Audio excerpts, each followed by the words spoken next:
जम्मू कश्मीर के लीडरों के साथ वज़ीर-ए-आज़म मोदी की मीटिंग में कई उमूर पर बातचीत हुई। मीटिंग में जम्मू कश्मीर को रियासत का दर्जा बहाल करने और खुसूसी दर्जा देने समेत असेंबली हलकों की हदबंदी से मुतालिक बातचीत हुई। मीटिंग के बाद कश्मीरी लीडरों का अलग अलग रद्द अमल भी सामने आया। आपको सुनाते हैं कि किस लीडर ने क्या कुछ कहा। आज जो मीटिंग हुई और हम तीनों ने जो कांग्रेस की तरफ से जो बात की है, बहुत सारी चीजें हमने बताई कि किस तरह से स्टेट डिसॉल्व हुई है, वो नहीं होनी चाहिए थी। सदन के अंदर गृह मंत्री जी ने भी और प्राइम मिनिस्टर ने भी ये आश्वासन दिलाया था हमको कि हम स्टेटहुड बहाल करेंगे एक समय पे। तो हम लोगों ने कहा कि अब समय तो आ गया है, सब इलेक्शंस वगैरह हो गए, बीडीसी डीडीसी इलेक्शन हो गए और अभी शांति भी है, सीज फायर भी है, बॉर्डर भी शांत है। तो इससे ज्यादा कोई अनुकूल समय नहीं हो सकता स्टेटहुड ग्रांट करने के लिए। 370-35 से जिस तरीके से हटाया गया, दुख तो हुआ, उसकी शिकायत तो जरूर की लोगों ने, लेकिन जो सुप्रीम कोर्ट में है उसका तो सुप्रीम कोर्ट ही फैसला करेगी। प्रधानमंत्री ने कहा he wanted to hear the people, the representatives, जो लोगों के नुमाइंदे हैं। उन्होंने कहा मैंने बहुत जल्दी इसको किया होता, लेकिन चूंकि कोविड था, कोविड करके नहीं कर सके पहले। और उन्होंने कहा जूं ये डिलिमिटेशन की प्रोसेस में सब लोग पार्टिसिपेट करिए, उसके बाद दूसरा फेज होगा इलेक्शन का। About that, but it was, as Beg Saab said, held in a very cordial manner, and I think there was a lot of emotional bonding given what has happened in the last 2 years, and we came out quite positive that hopefully there will be some delivery for the people of J&K in the medium run and also in the short run. What about the future? What did the Prime Minister say, sir? Well, the Prime Minister, whatever he said is... Jammu Kashmir के सभी आए हुए नेताओं को यह विश्वास दिलाया है कि जम्मू कश्मीर के उज्जवल भविष्य के लिए सभी मिलकर कार्य करेंगे, जम्मू कश्मीर की मजबूती के लिए और जम्मू कश्मीर की जनता की भलाई के लिए हर वह कार्य करेंगे जिससे जम्मू कश्मीर के जनमानस का भला हो। जो 5 अगस्त 2019 को जिस अनकॉन्स्टिट्यूशनल और इलीगल और इमोरल तरीके से 370 को हटाया गया, ये जम्मू कश्मीर के लोगों को कबूल नहीं है। जिस तरह से बीजेपी ने 70 साल स्ट्रगल किया 370 को हटाने के लिए, जो इलीगली हटाया गया, अनकॉन्स्टिट्यूशनली हटाया गया, हमारी जमात जम्मू कश्मीर के लोग कॉन्स्टिट्यूशनली, डेमोक्रेटिकली, पीसफुली स्ट्रगल करेंगे, चाहे महीने लग जाए या साल लग जाए, हम जम्मू कश्मीर में 370 बहाल करेंगे। हमने तो अपनी पार्टी की तरफ से वज़ीर-ए-आज़म साहब को और सबको कहा कि जहाँ तक 5 अगस्त 2019 का फैसला है या जो किया गया, हम उसके साथ नहीं हैं, हम उससे सहमत नहीं हैं, हम उसको कबूल करने के लिए तैयार नहीं हैं। लेकिन उसकी मुखालफत में हम कानून को अपने हाथ में भी लेने के लिए तैयार नहीं हैं। हम आईन या इस मुल्क के संविधान के तरफ से जो हमें इजाज़त दी जाती है अदालत का इस्तेमाल करने की, हम अदालत का इस्तेमाल करके अदालत में जाके अपना पक्ष वहाँ पे रख के इस फैसले के खिलाफ जो है अपनी लड़ाई लड़ेंगे। आगे बढ़ेंगे। गाजियाबाद थाना लोनी बॉर्डर इलाके के रिहायशी अंजुम को 3 तलाक देने का मामला सामने आया है। मुतासरा अंजुम का कहना है कि हमल में लड़की होने का पता चलने पर शौहर ने तलाक दे दी। मुतासरा का यह भी कहना है कि शौहर और घरवाले इसके साथ मारपीट भी करते हैं और इसे घर में नहीं आने देते। वहीं मुतासरा ने यह भी इल्जाम लगाया कि पुलिस स्टेशन के कई बार चक्कर लगाने के बाद भी इस मामले में कोई सुनवाई नहीं हुई है। जी, मैं 20 नवंबर से यहाँ पे मेरे ससुरालियों ने मारपीट करके घर से बाहर निकाल दी थी, मेरे ससुर और मेरे हस्बैंड और सास, देवर ने और मेरी सास ने। और जब 112 नंबर पे कॉल करी तो उन्होंने यहाँ पे मुकदमा हमारा आगे बढ़ा दिया। इन्होंने समझाया कि बहू को घर में ले लो, लेकिन उन्होंने घर में नहीं ली। जब से अब तक हम चक्कर काट रहे हैं थाने के, लेकिन कोई सुनवाई नहीं हो रही। थाने पर आज एक तहरीर प्राप्त हुई है जिसमें एक महिला द्वारा यह शिकायत की गई है कि उसके ससुराली जनों द्वारा उसके साथ मारपीट की गई है और तलाक, उसके पति द्वारा उसे तलाक दे दिया गया है। प्रकरण में अभियोग पंजीकृत किया जा रहा है, जो विधिक कार्रवाई की जाए। औरंगाबाद शहर में 25 जून को महाराष्ट्र स्टेट वक्फ बोर्ड की मीटिंग होने वाली है। ये मीटिंग काफी हंगामाखेज हो सकती है। एमआईएम रुकने पार्लिमान और बोर्ड के रुकन इम्तियाज जलील का कहना है कि बालापुर वक्फ जायदाद की जाली एनओसी देने वाले वकील को गिरफ्तार कर लिया गया है और वक्फ बोर्ड की जानिब से इसके खिलाफ एफआईआर दर्ज की गई है। इम्तियाज जलील का कहना है कि इसी तर्ज पर जालना रोड वक्फ जायदादों पर काबिज अफराद के खिलाफ भी एफआईआर दर्ज होनी चाहिए। इम्तियाज जलील का कहना है कि वक्फ जायदादों के तहफ़्फ़ुज़ के लिए हर मुमकिन इक़दाम करेंगे। बालापुर के अंदर एक ऐसा मैटर था कि जहां पर बोगस एनओसी एक वकील साहब ने दिए थे कुछ 9-10 लाख रुपए लेकर। ये मामले को मैंने उठाया था और वक्फ बोर्ड की मीटिंग के अंदर भी हमने ये मांग की थी कि अगर आपने ही कहा है कि ये बोगस एनओसी है, ये डुप्लीकेट सिग्नेचर है, ये डुप्लीकेट लेटर हेड है, ये डुप्लीकेट स्टैंप है, तो आप इसके ऊपर खामोश क्यों बैठे थे? आपने एफआईआर दूसरे दिन ही रजिस्टर करना चाहिए था, लेकिन वो रजिस्टर किए नहीं। काफ़ी दिनों तक उनके पीछे फॉलो करना पड़ा।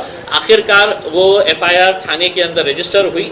जो वकील साहब थे उस्मानाबाद के, उनको पुलिस ने लेकर गई थाने में, उनसे क्वेश्चनिंग की जा रही है, उसकी इंक्वायरी चल रही है। उसी तर्ज के ऊपर हम ये चाह रहे हैं कि औरंगाबाद के जालना रोड की जो प्रॉपर्टी है, जो करोड़ों रुपए की प्रॉपर्टी है और जो वक्फ की प्रॉपर्टी है, उसके अंदर कहीं कहीं डिस्प्यूट नहीं है, वो प्रॉपर्टी को भी मतलब उसी तरह के एफआईआर रजिस्टर की जाए। और नए वक्फ कानून के हिसाब से ऐसा प्रावधान है कि जो बेचने वाला है उसके ऊपर एफआईआर होती है और जो खरीद रहा है उसके ऊपर भी एफआईआर रजिस्टर होती है। तो ये जितने लोगों ने खरीदे हैं इन लोगों के ऊपर भी एफआईआर रजिस्टर होना चाहिए। शरद पवार मुसलमानों को नजरअंदाज करके तीसरे महाज की तश्कील करेंगे तो यह मेहनत रायगा जाएगी, क्योंकि मुसलमानों को नजरअंदाज करके कोई भी फ्रंट कामयाब नहीं हो सकता। इन ख्यालात का इजहार एमपी इम्तियाज जलील ने किया। उनका कहना है कि मौजूदा दौर में मुल्क का मुसलमान मजलिस के कायद असदुद्दीन ओवैसी के साथ खड़ा है, इसलिए शरद पवार मीडिया में सुर्खियां तो बटोर सकते हैं लेकिन हासिल कुछ नहीं होने वाला। वाज़ेह है कि एनसीपी सुप्रीमो शरद पवार तीसरे महाज की तैयारी कर रहे हैं। साहब ठीक है, कोशिश कर रहे हैं, लेकिन उनको ये समझ लेना चाहिए कि भारतीय जनता पार्टी और नरेंद्र मोदी साहब दोबारा सत्ता में नहीं आना चाहिए। अगर सबसे ज़्यादा अगर इसकी कोई मुखालिफत करता है तो वो इस मुल्क में रहने वाला मुसलमान करता है। और इन मुसलमानों को छोड़कर अगर शरद पवार साहब समझ रहे हैं कि एनसीपी के ज़रिए और फारूक अब्दुल्ला साहब की एनसी पार्टी के ज़रिए वो एक थर्ड महाज खड़ा करेंगे और उसके अंदर वो मोदी साहब को और भारतीय जनता पार्टी को हटाएंगे, हिंदुस्तान के मुसलमानों आज किसके पीछे है? तो बैरिस्टर असदुद्दीन ओवैसी साहब के पीछे है। इसके अंदर कोई दो राय नहीं है इसमें। तो वहीं मजलिस इत्तेहादुल मुस्लिमीन ने उत्तर प्रदेश के बाद दिल्ली में इंतखाबात लड़ने का ऐलान किया है। एमआईएम के रुकने पार्लियामेंट इम्तियाज जलील ने दिल्ली में प्रेस कॉन्फ्रेंस करते हुए कहा कि पार्टी दिल्ली कारपोरेशन के चुनाव में पूरी ताकत से मैदान में उतरेगी। दूसरी जमातों ने हमारे साथ गद्दारी की है, इसी वजह से हम लोगों की मांग पर दिल्ली में चुनाव लड़ने आए हैं।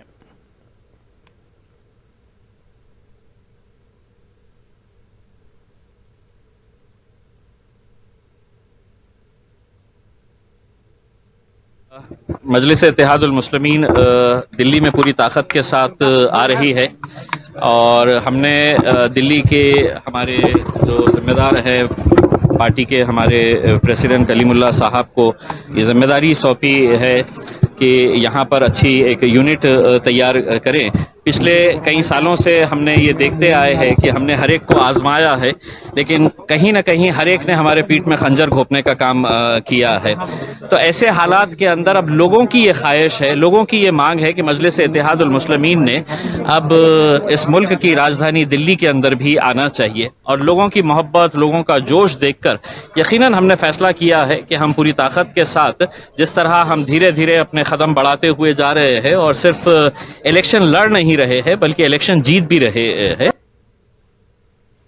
और अब बात करेंगे रिलायंस इंडस्ट्रीज के 44वें एजीएम की, जिसमें चेयरमैन मुकेश अंबानी ने रिलायंस जियो और गूगल की शराकतदारी में बनने नए जियो फोन नेक्स्ट का ऐलान किया।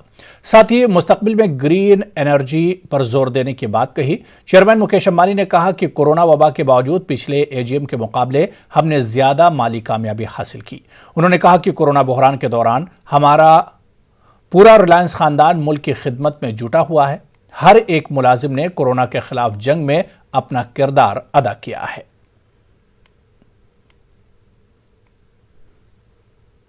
JioPhone Next will be available in the market from the auspicious date of Ganesh Chaturthi, 10th September this year.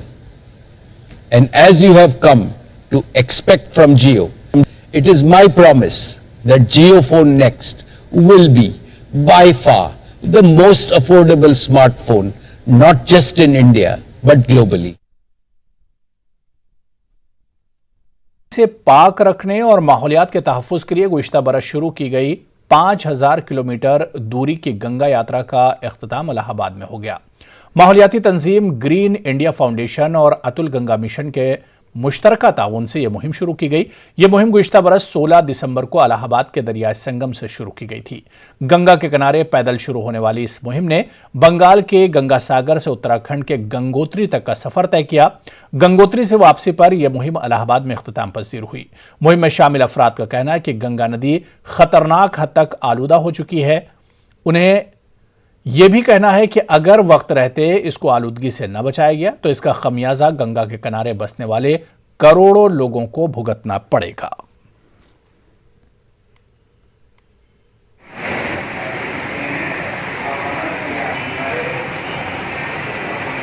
इस यात्रा का उद्देश्य ये था कि लोगों को अवेयर करना के साथ साथ प्रदूषण का मापन करना। वो हमने प्रदूषण का मापन किया है और गंगा के किनारे पेड़ लगाना, जिसमें हमारे साथ ग्रीन इंडिया फाउंडेशन भी शामिल थी।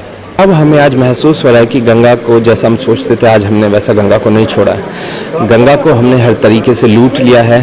कहीं पे हमने जल के लिए उसको लूटा है, कहीं पे हमने पेड़ों के लिए उसे लूटा है, कहीं पे हमने बालू के लिए उसे लूटा है, कहीं पे हमने खेती के लिए उसे लूटा है। तो हमने अपने लालच के लिए गंगा को हर तरीके से लूट लिया है और वो अपने उस अंतिम वक्त में है गंगा कि सिर्फ अगर बारिश या आप जो अपना मानसून सीजन होता है उसी में हम गंगा का एक विकराल रूप देख पाएंगे। इसके अलावा गंगा मर रही है और अपने लास्ट फेज में है। कानपुर शहर में मनोज सेगर नामी शख्स जो माजी में सोने पहनने की वजह से सुर्खियों में रहा था, अब उन्होंने सोने का एक ऐसा मास्क तैयार किया है जिससे कोई साइड इफेक्ट नहीं है। मास्क को 3 साल तक धोने या साफ करने की जरूरत नहीं है। मास्क के सिलसिले में गोल्डन बाबा से बात की हमारे नुमाइंदे संदीप सविता ने। के गोल्डन बाबा जो कई बार सुर्खियों में रहे हैं, खास करके अपने पहनावे को लेकर वो सुर्खियों में बने रहे हैं। जिस तरह से उन्हें शौक है सोना पहनने का, उन्होंने अब सोने का मास्क भी बनवाया है। लेकिन वो मास्क किस तरह से अलग है, आइए उनसे जानते हैं कि गोल्डन जी किस तरह से ये जो है मास्क अलग है और कैसे बनवाया, कैसे ये सोचा कि सोने का मास्क बनवाया जाए।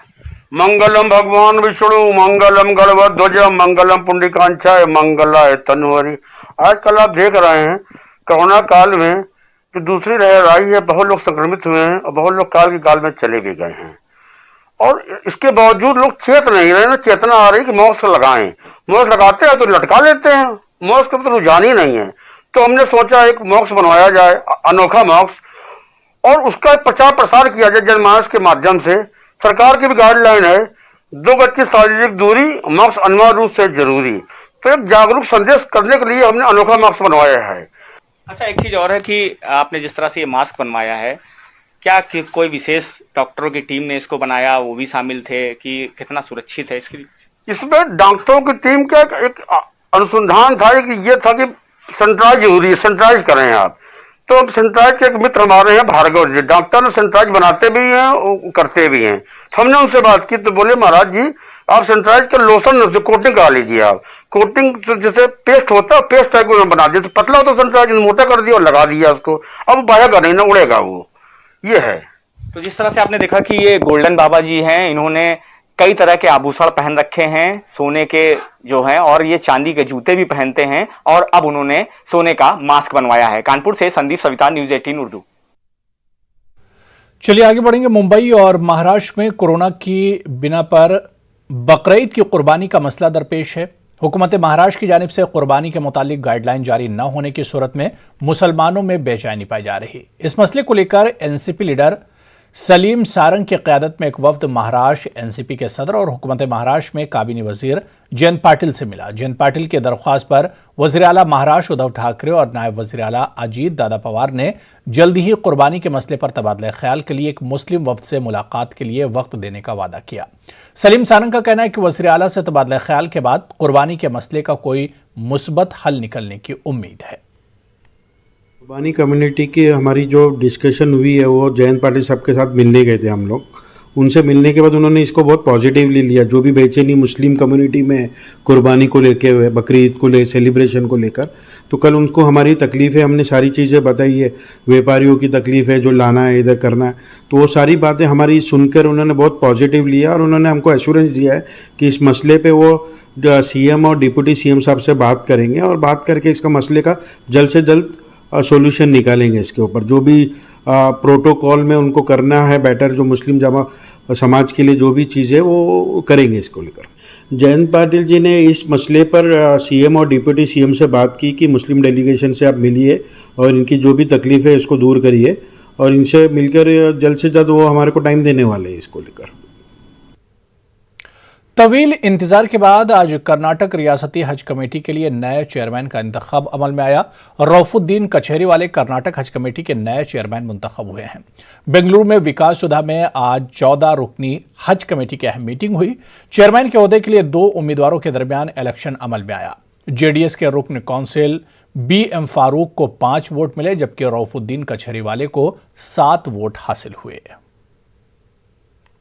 अल्लाह ताला का शुक्र एहसान हूँ कि मैं पिछले 25 साल से भारतीय जनता पार्टी में काम करते हुए आज मुझे उसका सबूत मिला है। माननीय श्री येडियुरप्पा जी मुख्यमंत्री और हमारे पार्टी के राज्य अध्यक्ष आदरणीय नील कमल कटील जी और हमारे जो है MLA MP सभी लोगों को मैं बहुत शुक्र अदा करता हूं कि मुझे ने एक इस तरह का काबिल समझा कि कर्नाटक स्टेट हज कमेटी का चेयरमैन बना के, और मैं आने वाले दिन में जो भी हज कमेटी का काम होगा हमारे तमाम मेंबर्स मिलके उसको हम काम करेंगे। ये भारतीय जनता पार्टी की खूबी है, हर एक को गलतफहमी में रखते हैं, मत सरप्राइज देते हैं कि भाई हम हकदारों का हक नहीं छीनते, क्योंकि जो कार्यकर्ता जो है कार्यकर्ता को चुन के देते हैं। जो भी पुराना कार्यकर्ता है उसका हक पामाल नहीं करते हम बीजेपी भारतीय जनता पार्टी। ये लोगों में एक वबा है कि कम्युनल पार्टी है ये बोल के, तो इसका ये बेहतरीन मुंहतोड़ जवाब है कि रऊफुद्दीन कचहरीवाला को जो चेयरमैनशिप मुंतखब किए हैं, ये खुद एक अपने आप में एक जवाब है कि माइनॉरिटीज़ के फेवर में है भारतीय जनता पार्टी बोल के। वंचित बहुजन अघाड़ी की जानिब से आज शहर में एक रोजा साइकिल रिक्शा एहतजाजी मोर्चे का इनेकाद किया गया। मुख्तलिफ रास्तों से होते हुए ये मोर्चा जिला कलेक्टर दफ्तर पहुंचकर एहतजाजी धरने में तब्दील हो गया। यह एहतजाज मुल्क में बढ़ती हुई महंगाई, पेट्रोल और डीजल के दाम में किए जा रहे इजाफे के खिलाफ और मुस्लिम रिजर्वेशन के मुतालबे के लिए एहतजाजी मुजाहरा था।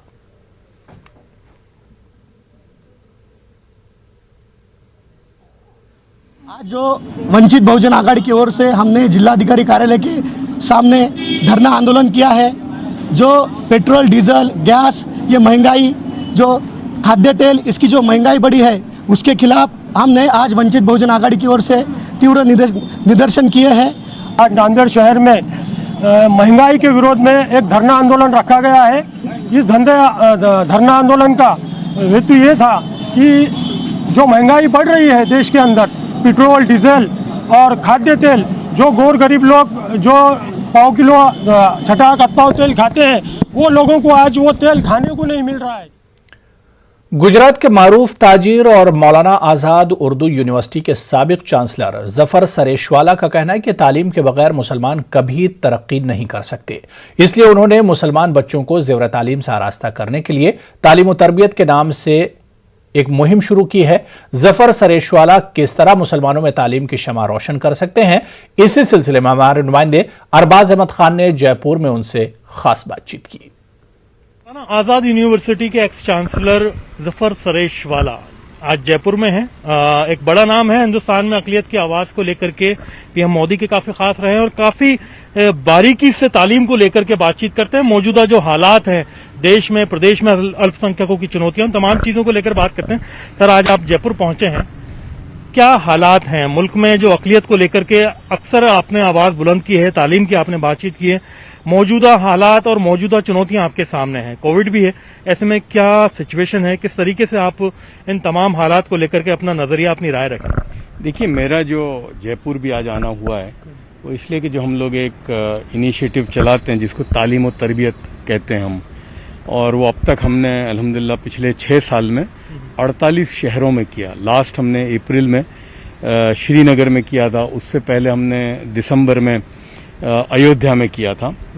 तो मैं एक नतीजे पे पहुंचा हूं, यानी सालों की मेरी जो खासतौर से मुसलमान समाज के साथ जो मेरा ताल्लुक रहा है और जो मुल्क में अक्सर मुल्क के स्टेट में जाना हुआ है, तो मैं एक नतीजे पे पहुंचा हूं कि देखिए, हुकूमतें आएंगी, हुकूमतें चली जाएंगी, और जब तक आप खुद अपने मुस्तकबिल की बागडोर अपने हाथ में नहीं लोगे तो कुछ नहीं होगा। लोग आएंगे, चले जाएंगे, और अल्लाह ताला भी कुरान पाक में फरमाते हैं कि अल्लाह उस कौम की हालत को नहीं बदलता जिसने अपने बदलने का इरादा न किया हो।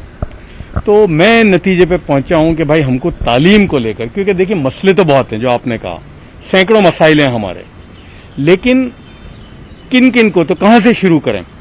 तो मैं समझता हूं कि जो कुरान का पहला जो है इक़रा बिस्मि रब्बिकल लज़ी खलक, वहीं से शुरू करें हम, कि कुरान की जो पहली जो सूरत है वो पढ़ने और लिखने को कहती है। तो वो कौम जिसको पहली जो कुरान का एड्रेस पढ़ने और लिखने का हुआ हो, वो आज दुनिया में जाहिल क्यों हो गई? तो और ये काम जो है जो तालीम का, ये ऐसा है कि देखिए, अगर हमने इस पे काबू पा लिया तो जिसको हम अंग्रेजी में कहते हैं ना, everything else will fall in place. तो और ये आसान है, यानी ये लो हैंगिंग फ्रूट है, हमें इसमें न हुकूमत की जरूरत है, किसी की जरूरत नहीं है, हमको करना पड़ेगा, और हमें किसी की जरूरत नहीं है। और अगर हमने इस पे काबू पा लिया तो फिर दूसरे जो मसाइल हैं वो अपने आप हल होना शुरू हो जाएंगे। मैं ये समझता हूं कि इस वक्त मुसलमान जो है तालीम पे लग जावे, इसलिए कि काबिलियत पैदा करे तालीम की बुनियाद पर, ईमानदारी और अमानतदारी के साथ। ये दो चीजें अगर आपके अंदर आ गई तो जो लोग आज आपको पीछे कर रहे हैं वो आपको आगे लेकर जाएंगे। तो इसलिए तालीम, मैं इसलिए कहता हूं कि यही तालीम आपको वो अकल भी देगी, सियासी अकल भी देगी, वरना क्या होगा कि बगैर तालीम के कौम जो है वो फुटबॉल बन के रहेगी, सियासी पार्टियां आएंगी, चली जाएंगी, आप वहीं रहोगे। बहुत बहुत शुक्रिया आपका। तो आप हैं जफर सरेशवाला, जो कि हिंदुस्तान में तालीम को लेकर लंबे अरसे काम किया, तमाम चीजों को लेकर, बुनियादी मुद्दों को लेकर ग्रास रूट पर जाकर के उन्हें खत्म करने के लिए बात करते हैं। मौजूदा कोविड के दौर में भी वैक्सीनेशन से तमाम गाइडलाइंस तक हर चीज को फॉलो करने की अपील कर रहे हैं, और लोगों से बात कर रहे हैं कि ऐसे मुद्दों पर ध्यान नहीं दें जिससे बुनियादी चीजों को भटकाने का काम हो। खुद का मुहासबा करें, इंट्रोस्पेक्ट करें, खुद का आत्ममंथन करके एक तरह से जांचें कि हम कहां हैं, हमें कहां जाना है और किस तरह से उसके लिए मेहनत करनी है। कैमरा पर्सन भवानी के साथ में अरबाज अहमद, न्यूज़ 18 के लिए जयपुर से। तो चलिए, इस बुलेटिन में अभी फिलहाल इतना ही। आदाब।